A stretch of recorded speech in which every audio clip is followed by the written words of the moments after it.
विकास क्रम है धीरे धीरे, क्योंकि कालखंड के आधार पर भी विकास क्रम को बांटा गया है। इसमें एक तो श्रुति काल, दूसरा जो पूर्व शास्त्रीय काल उसको कहा गया है, तीसरा सूत्र काल, चौथा टीका काल, और आधुनिक काल में योग के विकास को अलग अलग रूप से बांटा गया है कि कैसे ये योग का विकास हुआ। श्रुति काल, जिसको वैदिक काल भी कहा गया है, ये वेदों की रचनाओं का काल है और इस टाइम पे कोई भी डॉक्यूमेंटेशन नहीं हुआ कि योग की बात तो हुई परंतु उसको कोई प्रमाणित आधार नहीं मिला, कि किसी पुस्तक के रूप में ये प्रस्तुत नहीं हुआ। इस पर काम बहुत हुआ परंतु इसका कोई भी प्रमाण हमको नहीं मिलता है। इस समय योग का उद्देश्य केवल तत्व ज्ञान था, भगवत प्राप्ति ही था।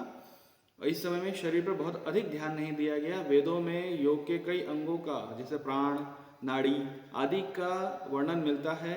इस काल में योग क्षेत्र में कई कार्य हुए, ज्ञान की वृद्धि भी हुई, परंतु किसी प्रकार की लिखित ग्रंथ की रचना यहाँ पे नहीं हुई। दूसरा पूर्व शास्त्रीय काल, इस समय में उपनिषद, श्रीमद् भगवद गीता आदि ग्रंथों की रचना हुई। इन ग्रंथों ने आज के समय में भी अपनी महत्ता बनाई हुई है और उपनिषदों को वेदों का अंतिम भाग भी कहा जाता है और उपनिषदों में वेदों की शिक्षा ही हमको मिलती है।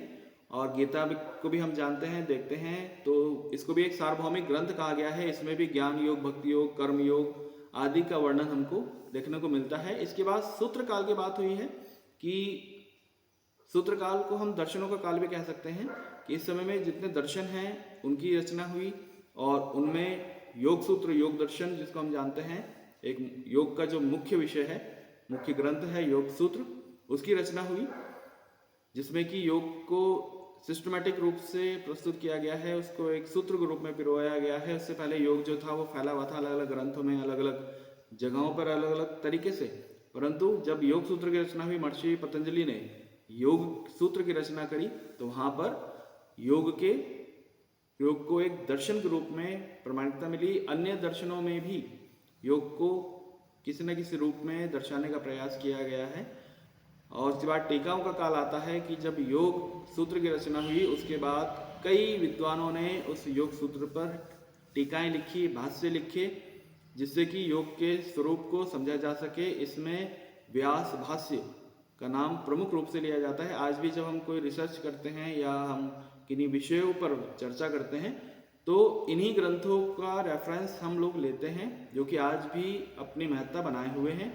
इसके बाद आधुनिक काल आता है। 1900 ईस्वी से लेकर आज तक का जो समय है उसको आधुनिक काल माना जाता है। इस काल में दयानंद सरस्वती, महर्षि रमण, महर्षि महेश योगी, श्री अरविंद, विवेकानंद, स्वामी शिवानंद, स्वामी कोलयानंद, पंडित श्री राम शर्मा आचार्य आदि अनेक योगी हैं जिन्होंने योग के विषय को लेकर कार्य किया, उसको जन जन तक, जनमानस तक लेके जाने का काम किया। आज जिस विषय में हम योग को देखते हैं उनको इन्हीं गुरुओं ने, इन्हीं योगियों ने हम तक पहुंचाया है। और हमारा भी एक कर्तव्य बनता है कि हम जो उन गुरुओं ने हमको योग की शिक्षा दी, जिस स्वरूप में हमको योग को समझाया, उसके वास्तविक अर्थ को हम लोग समझें और उसी को आगे लेकर जाएं, उसी को हम आगे प्रचारित करें, प्रसारित करें, जिससे कि अन्य व्यक्ति, जो आने वाली पीढ़ियां हैं या आने वाले जो साधक हैं, जो योग के जिज्ञासु हैं, वो इस सही अर्थ को समझ सकें, योग के इस सही अर्थ को समझ पाएं, उसको जान सकें और अपने जीवन को ठीक कर सकें। क्योंकि योग वास्तव में अपने आप को ही जानने का विषय है। इसके माध्यम से हम स्वयं को ही जानते हैं, ना कि किसी बाहरी तत्व को या बाहरी विषय को। क्योंकि वो जो हमने शुरू में बात करी कि आत्मा और परमात्मा का मिलन, तो आत्मा हमारे ही अंदर है और परमात्मा भी हमारे ही अंदर है। जब अज्ञान हट जाएगा योग के माध्यम से, तो उस परमात्मा का दर्शन हो जाएगा।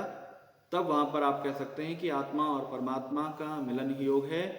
आशा करता हूँ मेरा ये प्रयास, आज की ये वीडियो आप लोगों के लिए लाभदायक होगी, आपको सहायता देगी आपकी परीक्षाओं में। इसी आशा के साथ अपनी वाणी को विराम देता हूँ। एक नए विषय के साथ बहुत ही जल्द आपके बीच लौटूंगा। धन्यवाद।